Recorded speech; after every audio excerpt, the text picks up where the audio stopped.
지난해 12월 서귀포 창고 화재를 진압하던 임성철 소방관이 순직한 사고 기억하실 겁니다. KCTV 취재팀이 사고 당시 상황과 원인, 현장 대응의 문제점을 분석한 소방청의 순직사고 보고서를 입수했습니다. 네, 보고서에 따르면 순직한 임 소방관은 창고 화재 현장에 투입된 지 불과 10초 만에 변을 당한 것으로 분석됐습니다. 당시 원인으로 지목된 콘크리트 처마 무게는 떨어지는 속도까지 감안했을 때 방화 헬멧 보호 기준에서 최대 100배를 초과했습니다. 당시 사고 상황을 김경임 기자가 분석했습니다. 지난해 12월 서귀포시 표선면에서 발생한 창고 화재. 화재 진압 과정에서 창고 처마가 무너지면서 20대 구급대원인 임성철 소방장이 순직했습니다. 임 소방장이 순직한 지 100여일. 당시 정확한 사고 원인은 무엇이고 현장 대응이 적절했는지 KCTV 취재팀이 소방청 사고조사 결과 보고서를 입수해 현장 상황을 시간대별로 분석해 봤습니다. 화재 신고가 접수된 건 지난해 12월 1일 0시 49분. 출동 지령이 떨어진 지 9분 만에 화재 현장에 선착대가 도착했습니다. 대원들은 소방호스를 연결하고 보호장비를 착용하는 등 준비 작업을 거쳤고 1시 8분쯤 선착대장과 임성철 소방관이 창고 입구 부근에서 화재 진압을 시작했습니다. 이때 콘크리트 처마가 갑자기 무너졌고 그대로 임성철 소방관을 덮쳤습니다. 화재 진압을 시작한 지 단 10초 만입니다. 당시 임 소방관은 방화 헬멧을 착용한 상태였습니다. 하지만 임 소방관을 덮친 콘크리트 처마의 무게는 9톤가량. 여기에 콘크리트가 떨어지는 속도와 임 소방관의 키 등을 고려했을 때 실제 받은 충격력은 48톤이 넘을 것으로 추산됐습니다. 한국 화재 안전 기준으로 방화 헬멧이 견딜 수 있는 최고 충격력보다 많게는 100배 이상인 엄청난 무게였던 것으로 분석됐습니다. 사고 직후 임 소방관은 동료들에 의해 급히 병원으로 옮겨졌지만 병원으로 이송된 지 20여 분 만에 결국 숨졌습니다. 이런 가운데 합동사고조사단은 이번 창고 화재 원인을 전기적 요인으로 추정하고 있습니다. 건물 대부분이 불에 타 원인 조사에 한계는 있지만 전기 배선에서 단락 등이 관찰됐기 때문입니다. 특히 창고 천장 부분이 나무로 돼 있어 화재에 취약하고 창고에 보관 중이던 가전제품 등 불에 타기 쉬운 물건이 많아 짧은 시간에 불길이 크게 번진 것으로 보고 있습니다. KCTV 뉴스 김경임입니다. KCTV는 순직 소방관 사고 100일을 맞아 사고 당시의 원인은 무엇이고 화재 대응이 적절했는지 짚어보고 있습니다. 순직 소방관이 화재 진압에 사용한 소방 장비는 제대로 작동하지 않았고 통신 상태도 불량했던 것으로 KCTV 취재 결과 드러났습니다. 네, 소방청은 이를 사고 원인으로 지목하면서 진압 과정에서 화재 대응 전술이 미흡했다는 점을 인정했습니다. 김용원 기자가 보도합니다. 지난해 12월 발생했던 창고 화재 현장입니다. 화마에 휩싸였던 창고는 모두 없어지고 이제는 빈 터만 남아 있습니다. 화재 당시 순직 소방대원은 동료 소방대원 없이 홀로 진압에 나서다 변을 당했습니다. 그 이유와 정황들이 뒤늦게 속속 드러나고 있습니다. 현장 선착되었던 표선센터가 도착한 지 채 6분도 안 돼 화재는 불길이 가장 거센 최성기 상태에 이르렀습니다. 긴박했던 상황에서 사건 당일 구조, 구급 임무를 맡았던 순직 대원도 보호장비를 갖추고 불길로 뛰어들어가야 했습니다. 하지만 진압 과정에서 소방 호스가 제대로 작동하지 않은 사실이 취재 결과 확인됐습니다. 소방 펌프차에서 빼낸 호스가 꼬이면서 물 공급이 제때 이루어지지 않았던 겁니다.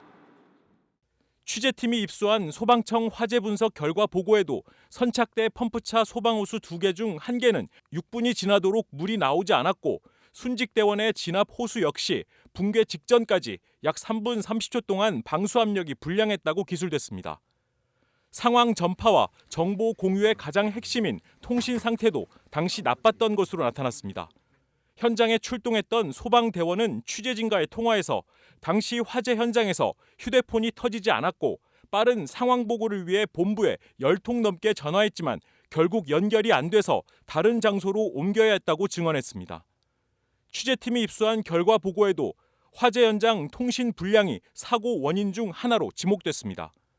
함께 출동했던 다른 소방대원은 불량인 소방호스와 통신 상태 점검을 위해 진압 현장에서 벗어나면서 2인 1조 현장 수칙도 지켜지지 않았습니다. 당시 컨트롤 타워였던 동부 지휘팀은 붕괴 사고 약 7분이 지난 뒤 현장에 도착해 상황 통제나 현장 지휘 자체가 어려웠고 붕괴 건물에 대한 위험성 평가도 사고 이후에야 실시했습니다. 소방청은 화재 당시 벌어진 일련의 진압 과정에서 각종 장비 오작동과 통신 불량 사실을 확인했고 선착대 대원 간 구체적 임무 분담도 없었다며 화재 대응 전술이 미흡했음을 뒤늦게 인정했습니다. KCTV 뉴스 김용원입니다. KCTV는 지난해 창고 화재 진압 과정에서 발생한 소방관 순직 사고와 관련해 현장 대응이 적절했는지 살펴보고 있습니다. 현장 상황에 따른 매뉴얼이 엄연히 있고 또 건물 붕괴 위험 시 건축물 높이만큼 떨어지도록 명시돼 있지만 지켜지지 않은 것으로 확인됐습니다. 건물 높이는 3.2m였지만 순직 대원은 1.8m 떨어진 곳에서 진화에 나섰다 변을 당했습니다. 결론적으로 현장에서는 건물 붕괴 가능성을 간과한 것으로 분석됐습니다. 김경임 기자의 보도입니다. 지난해 12월 발생한 서귀포시 표선면 창고 화재. 처음 신고를 받고 출동할 당시 선착대는 주택 화재로 인지했습니다. 하지만 현장을 확인하는 과정에서 주택이 아닌 바로 옆 창고라는 점을 확인했고 이후 창고 건축물의 특성에 맞춰 진압 작전을 세워야 했지만 취재 결과 현장에서의 대응은 미흡했던 것으로 드러났습니다. 소방청의 재난 현장 표준 작전 절차에 따르면 화재 진압 과정에서 건물이 무너지거나 폭발 등으로 인한 낙하 위험성을 확인해야 합니다. 불길이 가장 세게 타오르는 최성기에는 뜨거운 열기로 인해 콘크리트 강도가 약해지면서 생기는 균열 등에 주의하라고 쓰여 있습니다. 특히 붕괴가 우려될 때는 건축물 높이만큼 떨어진 거리까지 대원이 철수해야 한다고 명시돼 있습니다. 하지만 취재진이 입수한 사고조사 보고서에 따르면 순직대원이 진화 작업을 벌이던 곳은 창고에서 1.8m 정도 떨어진 지점. 지침대로라면 창고가 무너질 가능성이 있는 만큼 건물 높이에 해당하는 3.2m 이상 안전거리를 확보해야 했지만 지켜지지 않았습니다. 이 과정에서 전체 작전을 통솔하는 현장 지휘관이 대원들에게 어떤 지시를 했는지 등 정확한 현장 통제 체계에 대해서는 보고서상으로 드러나지 않았습니다. 소방청 사고조사단은 현장에서 대원들의 안전을 위협하는 요소와 창고 건물에 대한 위험성 평가 등이 제대로 되지 않았다고 지적했습니다. 현장에서 창고 지붕이 무너진 걸 인지하지 못하면서 처마가 붕괴될 가능성을 예측하기 어려웠다고 결론 내렸습니다. 당시 현장 안전요원도 배치됐지만 위험 요인을 제대로 파악하지 못했고 현장 대응 지침도 지켜지지 않으면서 사고로 이어졌습니다. 이처럼 화재 현장에서 기본 대응 절차들이 제대로 지켜지지 않았지만 책임 소재는 여전히 불분명합니다. 소방청은 순직 사고 이후 표준 작전 절차 지침에 창고의 특성을 고려한 대응 방안을 추가하겠다며 뒤늦게 개선책을 내놓았습니다. 하지만 기존 지침도 제대로 지켜지지 않는 상황에서 얼마나 실효성을 담보할 수 있을지는 의문입니다. KCTV 뉴스 김경임입니다. KCTV는 순직 소방관 사고 100일을 맞아 당시 화재 원인과 제도 개선 방안은 무엇인지 짚어보는 기획 뉴스를 연속 보도하고 있습니다. 순직 소방관은 구급대원으로 임용됐지만 화재 현장에서는 진압대원 업무까지 수행했습니다. 네, 구급대원이 왜 불을 꺼야 했는지 논란이 제기된 가운데 소방청은 이번 순직 사고를 계기로 구급대원에 대한 표준화된 화재 현장 가이드라인을 마련하라고 지자체에 요구한 것으로 확인됐습니다. 김용원 기자의 보도입니다. 지난해 창고 화재로 순직한 소방관은 구급대원이었습니다. 하지만 거센 불길을 잡기 위해 소방호스를 잡았습니다. 구급대원이었지만 화재 현장에서는 진압대원 임무를 수행해야 했습니다. 구급대원도 화재 진압에 참여를 해라. 이거는 소방관으로서 정말 올바른 일이긴 한데 대원 보호 차원에서는 전문적으로 화재 진압 훈련을 받고 항상 이 임무를 전문적으로 맡아왔던 대원들조차도 사고가 발생할 수 있는데 구급대원 업무를 맡다가 화재 진압에 참여를 하고 있어서 아마 좀 많이 미숙하지 않았나. 현재 제주를 비롯해 강원과 전라도, 경상도 등 10개 지역에서 구급대원도 화재 진압에 투입되고 있습니다. 하지만 서울과 대전, 세종 등은 구급 업무만 수행하고 있습니다. 구급대원도 소방 공무원에 해당되지만 화재 현장 투입과 진압에 관한 명시적인 절차나 표준화된 지침이 없다 보니 지자체별로 업무가 제각각인 상황입니다. 특히 제주 지역 구급대원 270여 명이 한 해 이송하는 구급 건수는 약 6만 건으로 화재 출동 건수의 10배가 넘고 특히 심정지나 심내혈관 등 4대 중증 환자 이송 건수는 9천여 건으로 구조 업무만 전담하는 대전이나 세종보다 더 많습니다. 이번 순직 사고를 계기로 소방청은 화재 현장에서 구급대원의 역할 범위 그리고 화재 진압 활동 여부를 규정하도록 하는 가이드라인을 지자체 특성에 맞춰 마련하라고 통보했습니다. 당시 화재 현장에서 이제 구급대원이 화재 진압 활동을 병행했습니다. 네, 실질적으로 한 걸로 저희가 조사를 했고 시도마다 맞는 이제 가이드라인이 없는 것 같아요. 지금 가이드라인이 없으면은 무분별하게 구급대원이 이제 혹사를 당할 수가 있으니까 거기에 대해서 저희가 공관을 좀 마련해달라고 요청했었습니다. 네. 제주도 소방안전본부는 소방청 방침에 따라 구급대원과 진압대원에 대한 업무 지침을 마련하고 있다고 밝혔습니다. 그동안 불명확했던 업무 경계를 넘나들며 목숨을 건 현장을 누벼야 했던 소방대원들에게 안전을 최우선 고려한 개선된 시스템이 하루빨리 자리 잡힐지 주목됩니다. KCTV 뉴스 김용원입니다. 네, 소방관 순직 사고의 원인과 대응의 문제점을 짚어보는 기획뉴스입니다. 이번 소방관 순직 사고는 사건 발생 100일이 지나도록 사고 원인과 후속 대책 등이 공개되지 않았습니다. 문경의 공장 화재나 평택 물류창고 화재 사고의 분석 결과가 대대적으로 공개된 것과는 대조적입니다. 네, 재발 방지와 예방 차원에서 주요 사고의 원인과 사후 조치에 대한 소방당국의 신속하고 투명한 대응이 요구되고 있습니다. 김용원 기자입니다. 지난해 12월 1일 발생한 소방관 순직 사고. 소방청은 한 달 뒤인 올해 1월 초 사고 조사를 마무리했습니다. 약 3m 높이에서 무게 9톤의 콘크리트 처마가 떨어지며 방화 헬멧 내구력에 107배의 충격이 가해졌고 화재 진압 과정에서 소방과 통신 장비 불량 같은 기계 결함은 물론 시설물 붕괴 위험을 예측하지 못하는 등 소방 안전 지침을 지키지 않은 정황도 드러났습니다.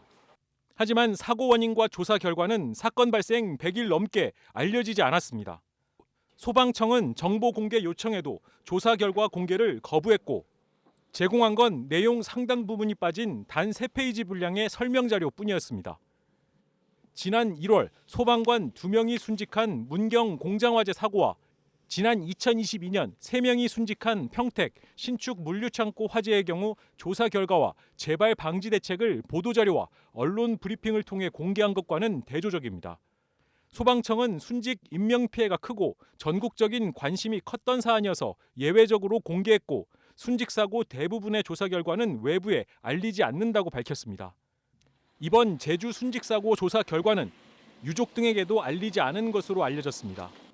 순직 사고 원인이 무엇이고 현장에서 어떤 일이 있었는지 조사 결과를 모르고선 확인할 길이 없고 검증에도 한계가 있을 수밖에 없습니다. 소방청에서 입장과 저희 이제 사고 조사단의 위원으로서 입장이 또 조율 관계가 조금 발생하더라고요. 실질적으로 요 최종 이제 이런 사고 조사 결과 같은 경우는 이제 어떻게 보면은 조금 형평성에 맞게 긍정하게 하는 거는 맞다고 저도 생각하고 있습니다.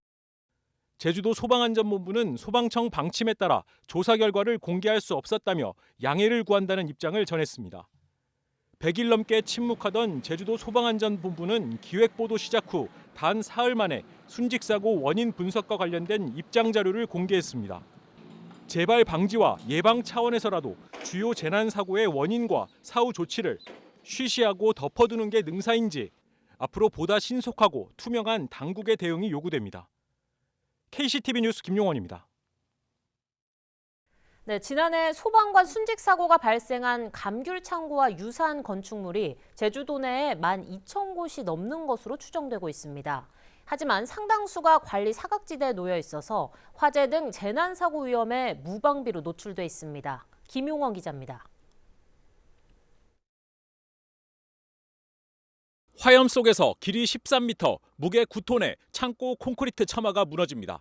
지붕과 외벽을 지탱하던 콘크리트 구조물이 수백 도의 온도에 노출되면서 불과 10여 분 만에 강도가 약해져 붕괴된 겁니다.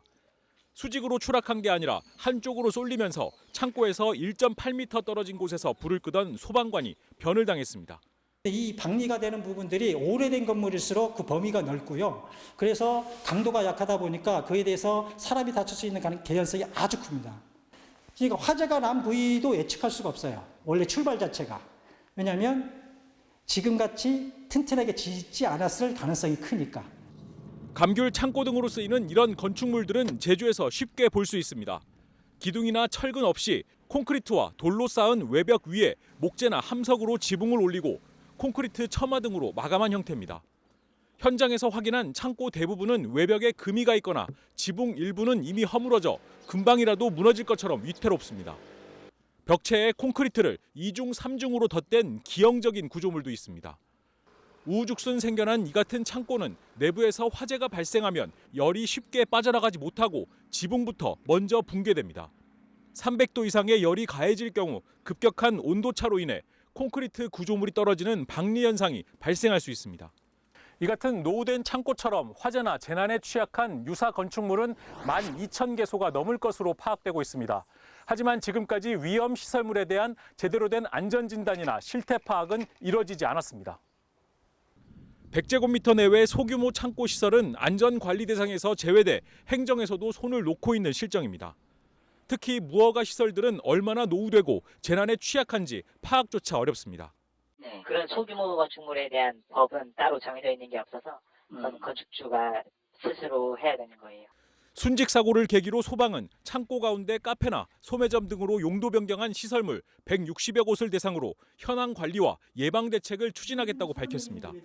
하지만 이는 유사 건축물 12,000여 개소의 1%에 불과해 나머지 99%는 여전히 관리 사각지대에 놓여 있습니다.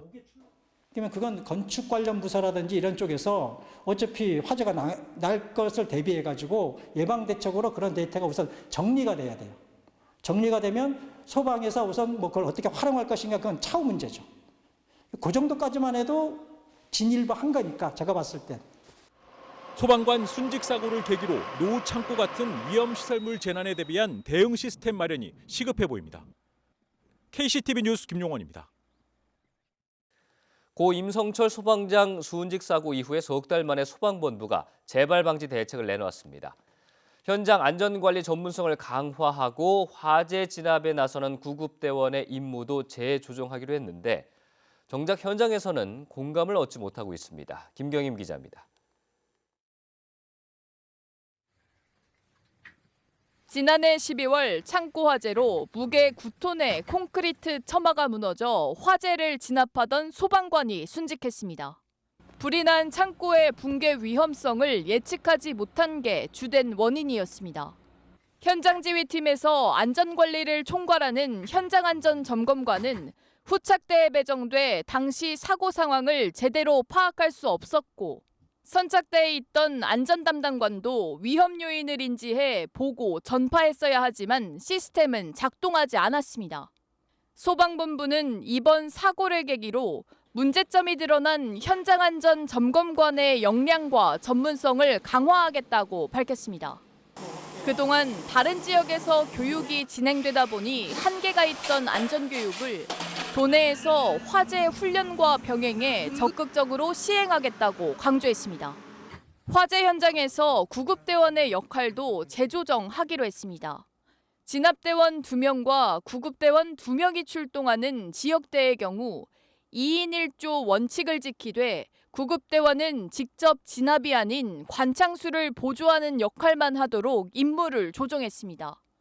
진압대원이 3명 이상일 경우 구급대원은 기본적인 구급활동 외에 교통통제나 소방호스 정비 등으로 역할을 제한해 구급대원이 최일선 화재 현장에서 진압 도중 순직하는 사고를 막겠다고 강조했습니다. 하지만 현 실정을 제대로 고려하지 않은 말 그대로 형식적인 대책이라는 게 소방 현장의 목소리입니다. 정원 부족이나 소방 인력 결원에 대한 고민 없이는 실효성을 담보할 수 없다고 지적하고 있습니다. 어떤 분석을 하게 되면 일단 제약 조건부터 살펴야 되는데 그 제약 조건에 대한 언급이 전혀 없다. 특히나 인력 부분에 대해서 과연 이런 제약 조건 하에서 지금 나온 대책이 실효성이 있을까 그런 부분이 좀 애매하죠.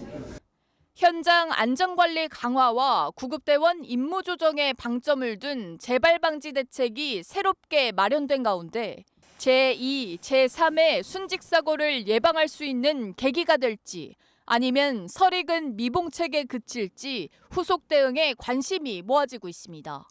KCTV 뉴스 김경임입니다.